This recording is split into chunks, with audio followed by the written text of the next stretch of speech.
미핑. 살면서 누구나 실수를 하게 됩니다. 아무리 완벽해 보이는 리더라도 어리숙한 시절이 있었고 실수투성이 시기를 겪어냈습니다. 하지만 개구리 올챙이적 모른다고 남의 실수를 들춰내고 지적하는 데만 몰두하는 분들이 있는데요. 성숙한 리더는 상대의 실수를 보면 오히려 과거 자신의 실수를 이야기해줍니다. 이것은 서로 간의 관계를 공고히 하고 상대방의 잘못을 바로잡는 데 도움이 됩니다. 안녕하세요. 창업으로 세상을 바꾸는 미핑 캠퍼스입니다. 데일 카네기 인간관계 30가지 원칙에 나오는 사례들을 통해서 좀 더 자세히 알아보도록 하겠습니다.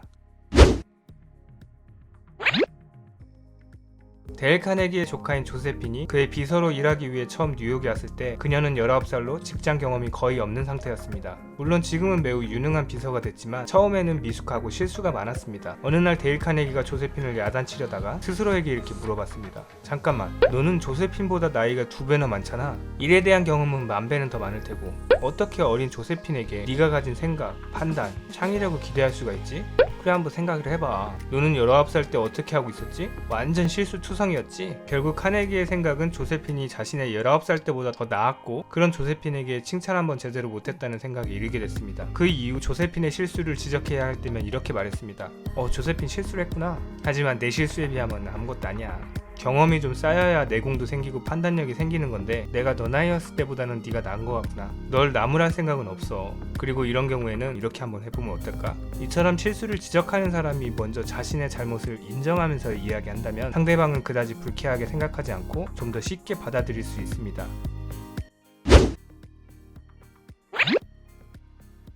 독일 제국 마지막 황제인 빌헬름 2세 때 수상을 지냈던 폰 빌로공은 이 방법의 필요성을 절실히 느꼈습니다. 당시에 빌헬름 황제는 군사력을 증강해서 그 위세를 세게 떨치고 있었습니다. 한 번은 황제가 영국을 방문하던 중에 자신감이 너무 넘쳐서 망언을 하게 됐는데요. 이로 인해서 유럽은 물론 전 세계를 경악하게 했습니다. 독일 사람 중에 영국에 호의를 갖고 있는 사람은 나 하나뿐이다. 영국이 러시아와 프랑스의 공격을 받지 않고 안심할 수 있는 것은 모두 내 덕분이지. 영국이 남아프리카 보어전쟁에서 승리한 것도 다 내 전략 때문이었다. 이런 식으로 거만하게 말을 했던 겁니다. 평화시에 유럽의 왕이 이런 말을 한 사례가 없었기 때문에 비난이 거셌습니다. 빌헬름 황제는 당황했고 폰빌로에게 그 책임을 전가하려고 했습니다. 황제는 폰빌로에게 자네가 내게 그렇게 말하라고 조언했다고 발표해 주시오 라고 요청한 겁니다.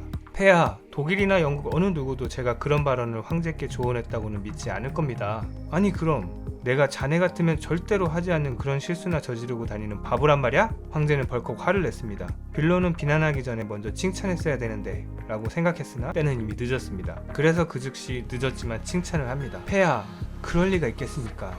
제가 감히 어떻게 현명한 폐하를 따라갈 수 있겠습니까? 폐하께서는 군사 지식은 물론이고 자연과학 분야에서도 뛰어난 분이십니다. 저는 폐하께서 과학기술에 대해 설명하시는 걸 들을 때마다 감탄을 금치 못했습니다. 그런 제가 감히 어떻게 폐하께 조언을 할 수 있겠습니까? 황제의 얼굴에는 미소가 감돌았습니다. 빌로가 황제를 치켜 올리고 자신을 낮추었기 때문입니다. 내가 늘 하는 말이지만 우리가 서로 협력한다면 뭐든 잘할 수 있지 않겠나?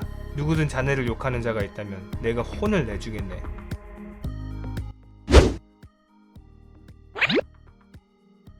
메릴랜드에 살고 있는 클래런스 제리어스는 올해 15살이 된 아들이 호기심으로 담배를 피운다는 사실을 알게 됐습니다. 그리고 아들이 담배를 끊게 하기 위해서 이 방법을 사용했습니다.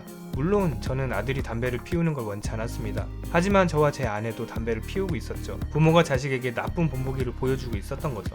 저는 아들에게 아빠가 어떻게 그만한 나이에 담배를 피웠는지, 그것이 얼마나 건강에 해로웠는지를 설명했습니다. 이제는 담배를 끊기가 불가능해졌고 기침을 할 때마다 괴롭기가 이루 말할 수 없다고 말을 해줬습니다. 그리고 아들이 얼마 전까지만 해도 나에게 담배를 끊으라고 하지 않았느냐고 상기시켜줬습니다. 저는 아들에게 담배를 끊으라고 훈계하거나 흡연의 위험성에 대한 협박이나 경고를 하지 않았습니다. 다만 어떻게 해서 담배에 중독이 되었고 시달리고 있는지를 설명해줬죠. 아들은 잠시 생각해보고는 고등학교 졸업할 때까지 담배를 피우지 않겠다고 약속했습니다. 그 이후 고등학교를 졸업하고도 전혀 담배를 피우지 않고 있습니다. 그 대화 이후에 저도 담배를 끊기로 결심했고 가족들의 도움으로 담배를 끊는 데 성공했습니다.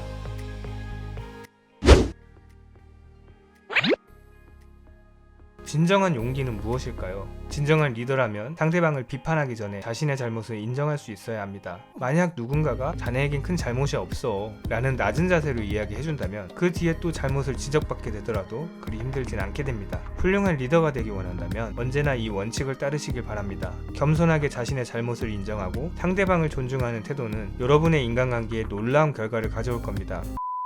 매월 24일에는 역지사지를 몸소 실천해보세요. 상대방이 나이가 어리든 함께 일하는 동료든 이 원칙을 실천할 수 있는 가장 좋은 방법은 잘못을 저지른 상대 입장이 되어보는 겁니다. 그리고 여러분의 미숙했던 과거를 천천히 설명해보세요. 나 역시 같은 실수를 했었고 어떻게 고치게 되었는지 말입니다.